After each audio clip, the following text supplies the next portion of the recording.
Hey, what's good? When this is Unknown reading the clutch, and I want to talk about one of my favorite players of all time, who is just lighting it up in the playoffs right now, in Kyrie Irving and the Dallas Mavericks, who at the time of recording they're up 2-0 against the Minnesota Timberwolves, who happen to just defeat the defending champion, my favorite to win the title this year, the Denver Nuggets.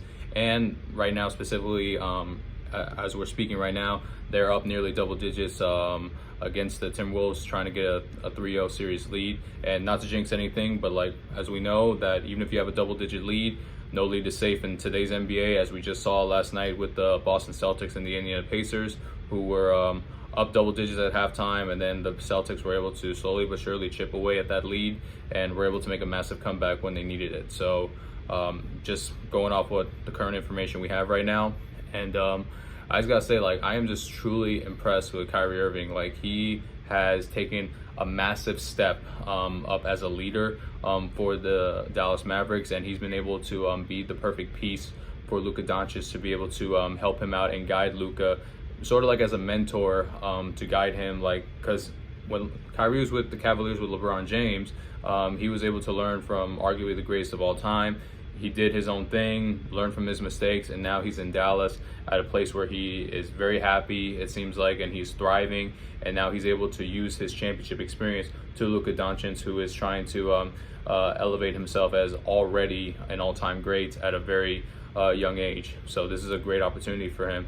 And I couldn't help but think, like, with Kyrie Irving and the Dallas Mavericks, him potentially facing most likely the Boston Celtics in the NBA Finals, I first glance, I didn't think too much about it, but then I remember, like, he used to play for the Celtics and it ended very ugly, and to this day Boston fans really hate Kyrie Irving, or at least most of them do.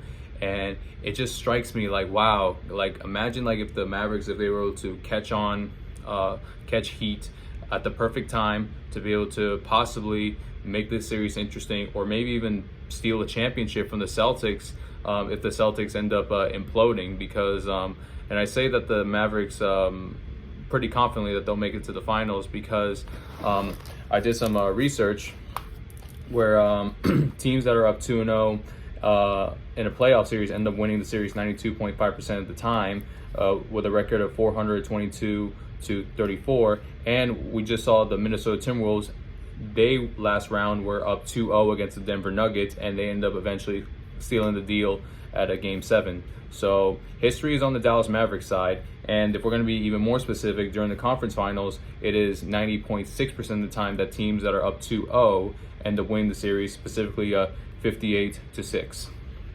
And I got this information via landofbasketball.com, so I was able to get some important stats I needed to be able to present my case that the Mavericks, not to jinx them, but the numbers and history has shown that teams that are up 2-0 tend to end up winning the series to advance to the next round, and the Dallas Mavericks are in a very good position to be able to get business done. So that being said, like Kyrie Irving, like I'm just overall really amazed. It does pay dividends that when you as an owner like Mark Cuban, him taking care of his players, and them being willing to be able to go all out for him and get things going. Like we saw with Kyrie Irving, like he used to felt like he was mistreated or not appreciated as much during his days, whether in Cleveland or in Boston or in Brooklyn, for separate reasons, whether it's because of teammates or because of management or coaching. And now he's in an environment where he feels he can be himself, and he's being taken care of, and it does go a long ways. And I personally like Kyrie Irving a lot, because I like his story a lot.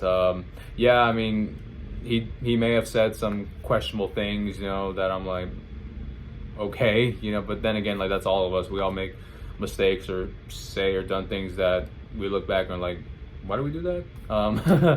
But anyway, in all seriousness though, like, I like Kyrie Irving, how he's just one of the most skillful players, if not the greatest skill player of all time, like in terms of like his handles, his driving ability. That's what I mean, just so I'm not getting attacked by Jordan or LeBron fans. I mean skills, like his handles and his driving ability specifically. And also, like, Kyrie Irving, I like the fact that, like, he how much he's been handling like all the hate and criticism from media and fans alike.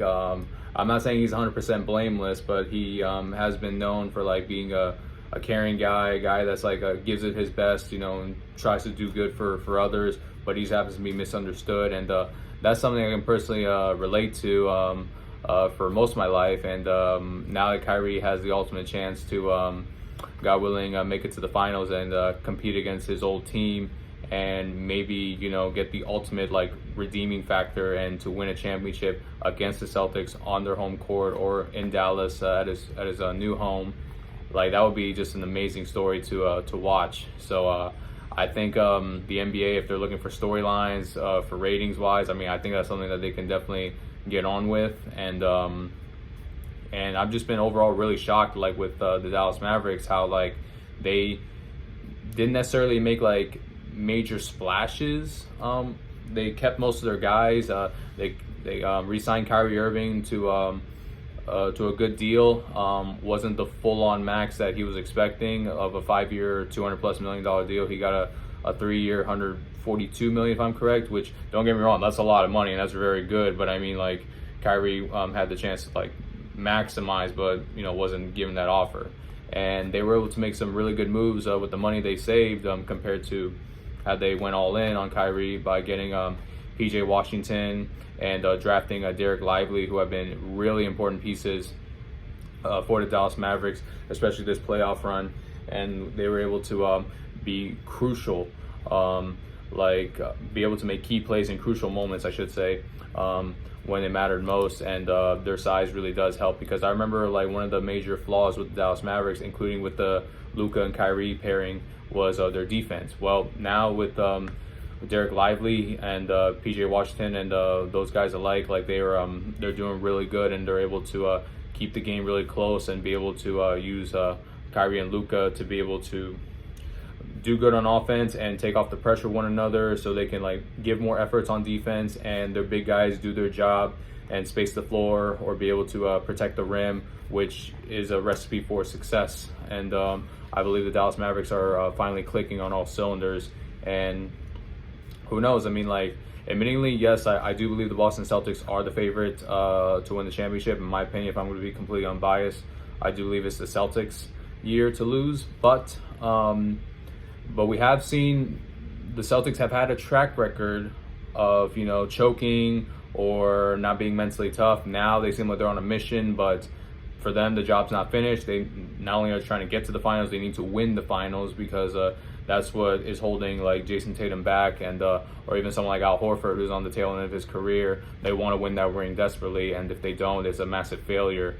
And the Celtics really don't have anything else to do, because they've thrown all their chips at the table and they have to win a championship. And I feel like this is their year. But me personally, like I said, I'm a huge Kyrie Irving fan, and I would love to see the Dallas Mavericks be able to win a championship, and it'll be a very very interesting and a very like a fairy tale story for Kyrie to win his second championship in Boston, the team that has gotten nothing but negative comments on him, at least from the fan side, and it'll be really interesting to see. But yeah, I want to know what you guys think, Dallas Mavericks fans. How do you guys feel about Kyrie Irving overall? Like, with his play, do you believe you guys have a chance at making it to the finals and winning against the Celtics? And Celtics fans, how you guys feel? Do you guys still have animosity towards Kyrie Irving?